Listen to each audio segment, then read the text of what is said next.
Hey, how's it going? Nat here. Let's see what's making news. For most capital cities around Australia, the coldest week of the year hits right about now in mid-July.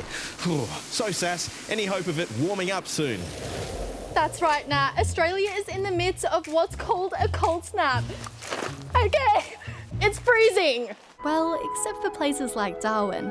Look at that sun. Jealous. This drop in temperature is all because of something called an Antarctic blast, which means a bunch of cold air is coming up from the Antarctic. As the cold air moves, it pushes the warm air into the atmosphere, which then cools down, forms clouds, rain, and if it's cold enough, snow. Victoria, South Australia, Sydney, Brisbane and Tasmania have all felt the chill, with Tasmania even seeing waterfalls freeze solid last week as temperatures plunged well below freezing. But it's not all gloomy. Lots of people are hitting the slopes in Victoria and New South Wales where there are snow flurries that have people feeling it's cold. Very cold. Even those in the Sunshine Coast got excited after being told there's a chance they'll see snow this week, although that hasn't happened just yet. I wanted to go build a snowman. While this week won't be the end of the cold weather, it could be the worst of it. So can I go back inside now, please? Real Madrid has officially welcomed Kylian Mbappe in a massive celebration at the club stadium. Almost 80,000 fans were at the Bernabeu to celebrate the 25-year-old French superstar's arrival. Mbappe gave a press conference in Spanish, saying that he's dreamed about playing for Madrid since he was a kid.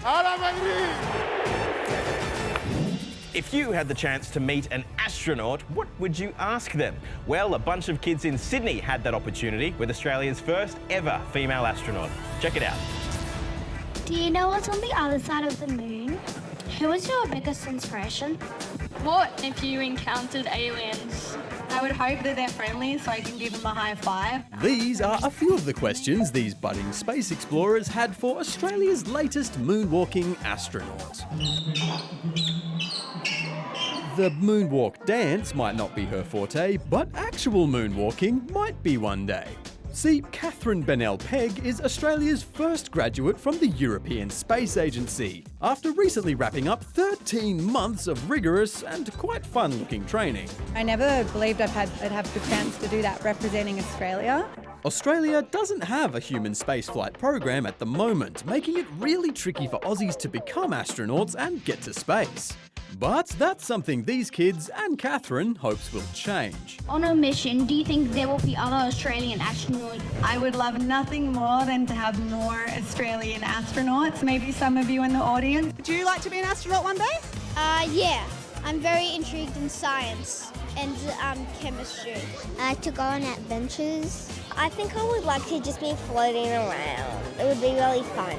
I hope that I've unlocked this pathway for other Australians to follow in the future. Now it's time to go digging, because these next stories are all about being unearthed. First up to Brazil, where a dinosaur skeleton has been unearthed after heavy rains. The paleontologist in charge of the dig reckons the fossil is around 233 million years old, making it one of the oldest ever found. Now to the US, where the very first Apple computer is going up for auction. This is the exact one that sat on Steve Jobs' desk. It's a very, very simple, basic computer, but it was the first time the computer was personal. It was not the size of a room, but it was something you could put on your desk. And finally, to a Melbourne academic living a double life. Probably most classes I would teach would have someone who would come up at the end and say, can I get a photo or an autograph? Yes, Tamus Wells is a tutor at the University of Melbourne, but in China, he's also a well-known musician. Wow, he's a teacher. I thought he was just a musician. Tamus has toured across China, Japan, Singapore and even France, performing to crowds of thousands. One of his songs even became so popular that it was once performed on China's version of The Voice. Well, that's all from us today. We'll see you tomorrow. Bye for now. Oh.